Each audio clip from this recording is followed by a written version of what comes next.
So today, mag-update tayo ngayon sa HIA app. So more than a week na ako gumagamit and mag-update tayo kung ano na yung nangyari after a week. Okay? So before natin to pag-usapan, kung hindi ka pa nakapag-subscribe, mag-subscribe ka muna at i-turn on mo na rin yung notification bell para siguradong updated ka sa mga susunod nating video upload.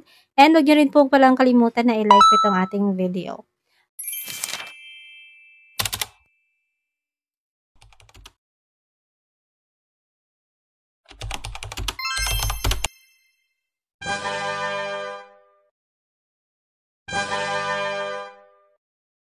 Andito po tayo ngayon sa account ko sa HIA app and as you can see here, ayan po yung account ko. So by the way, kapag newbie ka pa lang dito, kaka-register mo pa lang, kailangan mo ng agency para makapag-tasking ka. Kung wala kang papasukan na agency, wala ka pong task na makukuha. Kaya dapat meron ka pong agency. Okay, so kapag meron ka ng agency, so magkakaroon ka ng task. Makikita nyo po yan dito sa host center.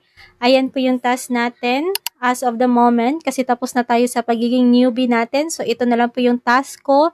And kapag newbie po kayo guys, meron kayo makukuha na 2,000 diamonds in 1 hour kapag nag-take the mic po kayo. Okay, so papakita ko mamaya kung paano mag-take the mic. And, ayun, kapag natapos niyo po yung newbie task, so, 7 days, matatapos po yung newbie task. After 7 days, ganito na lang po yung makukuha ninyo. 1,000 diamonds within an hour. And, araw-araw guys, 1 hour lang po yan. Depende kung tataas yung iyong level. So, tataas yung iyong daily hourly rate at possible na mas tumaas din yung iyong oras. Or yung tinatawag nating daily hour task.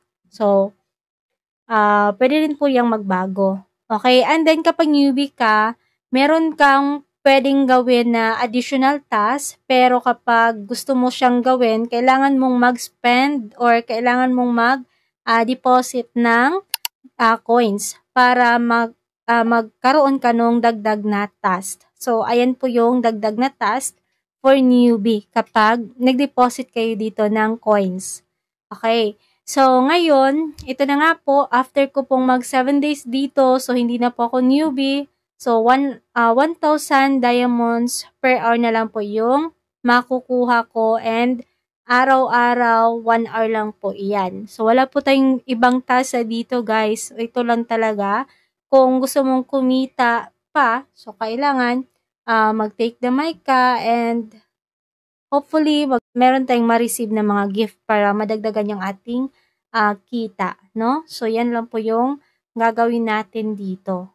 So, ito po yung ating nag-iisang task. So, dito sa baba, makikita niyo po yung growth levels. Ito po yung sinasabi ko kanina na kapag tumataas yung level natin, possible na tataas yung ating hourly rate and tataas din po yung daily hour task natin. Ibig sabihin, pwede siyang umabot ng 2 oras, 3, 4, ganun.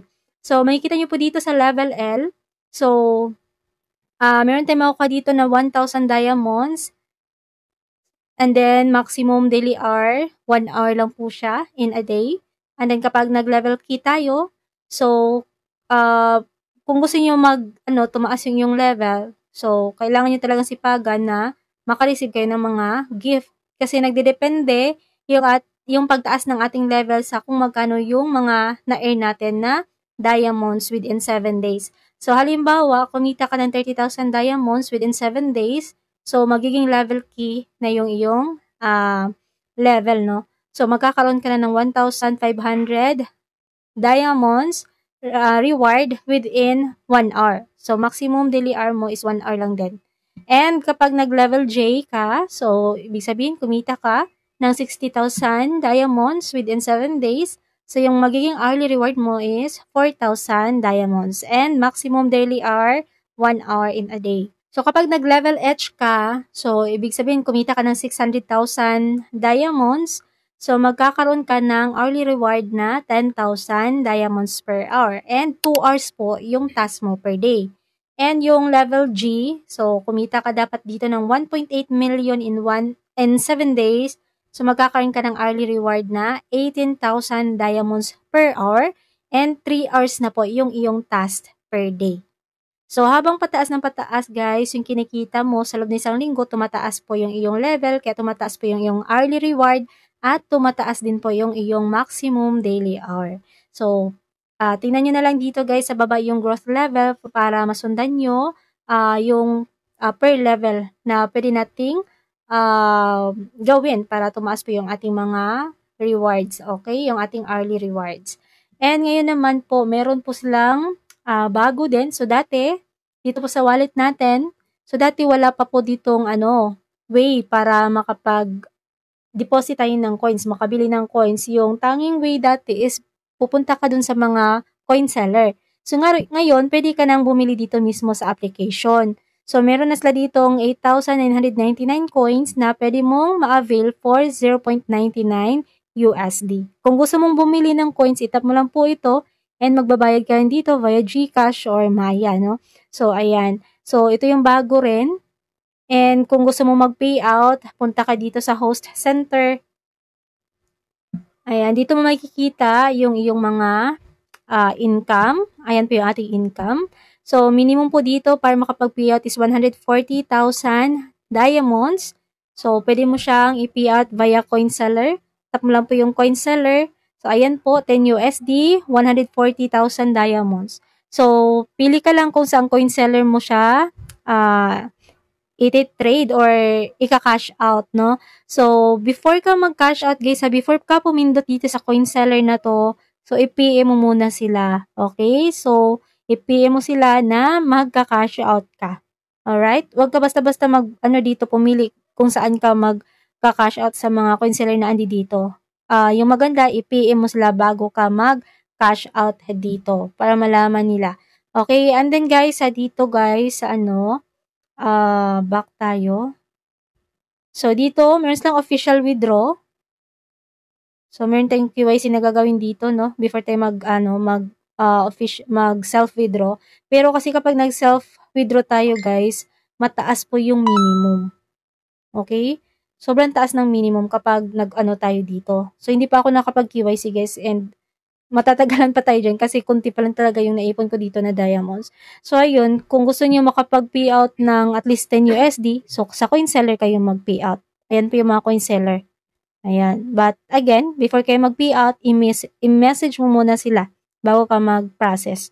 Alright. Ngayon, papakita ko sa inyo kung paano mag-take the mics. Pumunta ka lang dito sa room, and then itatap mo lang po ito nasa taas. Ayan po. And, pipili ka dito kung saan mic ka. Oo po, no? So, kahit ikaw lang yung mag-o-open ng room, so, pwede kang mag-tasking. Hindi na kailangan na pumunta ka sa ibang room or pumunta ka sa agency para makapag-tasking. So, mag-open ka lang ng iyong sariling room, tapos upo ka lang dito kung saan saang mic ka uupo. So, itap mo lang yung mic. Halimbawa, dito tayo sa number 1 uupo. Tap mo lang yan. And then, tap mo lang po yung take.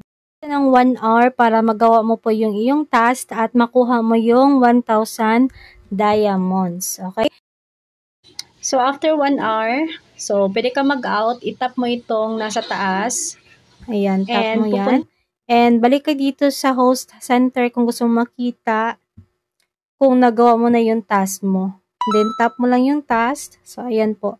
Makikita niyo po dito kung natapos mo na yung 1 hour task, i-claim mo lang po yung diamonds na makikita niyo po dito, guys. Okay? So, ayan lang po yung pag-uusapan natin today.